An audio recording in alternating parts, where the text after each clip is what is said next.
remember choosing.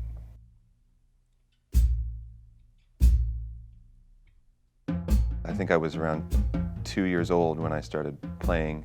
My parents had taken me to a concert in Rochester, New York, where I grew up, and I was glued to the drummer and came home and immediately made a drum set out of oatmeal canisters and pots and pans and wooden spoons.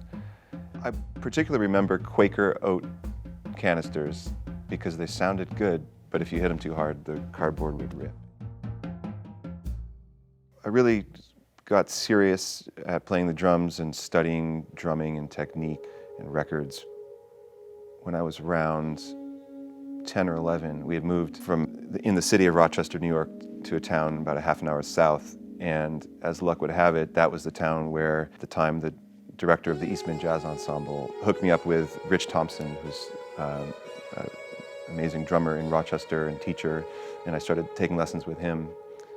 What Rich gave me above all was the importance of feel, and no matter what we were working on, even if it was something very technique-oriented, we always practiced it together in a way that made it feel good and groove and swing.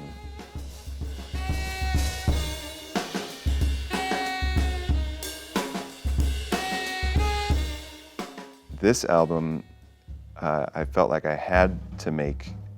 I haven't really properly released a record as a leader under my name. It feels like it's the right time to step forward. I'd known Andrew D'Angelo for several years just through the music community in New York, and I can't remember how it happened, but we ended up deciding to just play an improv set. And we just improvised for about 40 minutes, and it just felt incredible.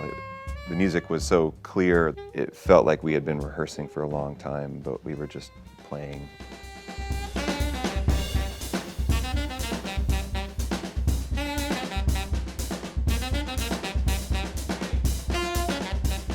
It quickly became clear that, with it just being drums and saxophone, that the drums could take up as much sonic space as they needed to, and that became, to my ears, like the sound of the band.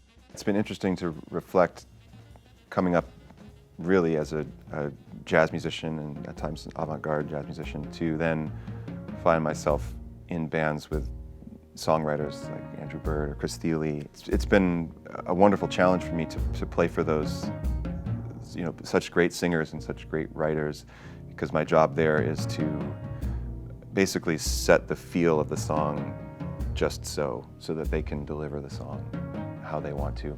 And I didn't think about those things so much as a young jazz musician in a way that perhaps I should have, but that's all right. I come back to them now, and in a way I enjoy playing jazz and swing more than ever, and I'm certain it's informed by my experience playing for these singers.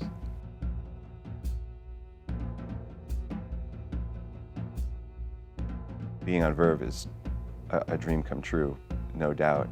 I feel like it's like challenge accepted. It's been the home for some of the greatest American art that's ever been made, and records that made me who I am. Around the time the record deal with Blake and New Deal and Verve was coming together, and we decided that this would be a great first record to put out. And so then, working with Blake, we got together and made a wish list of, like, if we were to add any musical elements to these tracks, what would that be? We just let our imagination run, and we had a list that included some strings, some percussion, some piano, but the idea was to really keep the focus on the two main instruments and have all these other instruments kind of waiting in the wings, so to speak, that would step forward and illuminate just moments on the song. There were times in the sessions where I wanted to go further and do more, add more things, and he would say, no, it doesn't need it. It takes us away from what the record is, which is drums and saxophone. So we toyed a lot with sort of the power of suggestion, and like, how much do we spell out to the listener? Because you have drums and you have saxophone, and they can feel really complete, but maybe there's other information in the composition, such as a few chords, that aren't being represented. So we struggled with, like, do we let that out? Do we teach people what that is?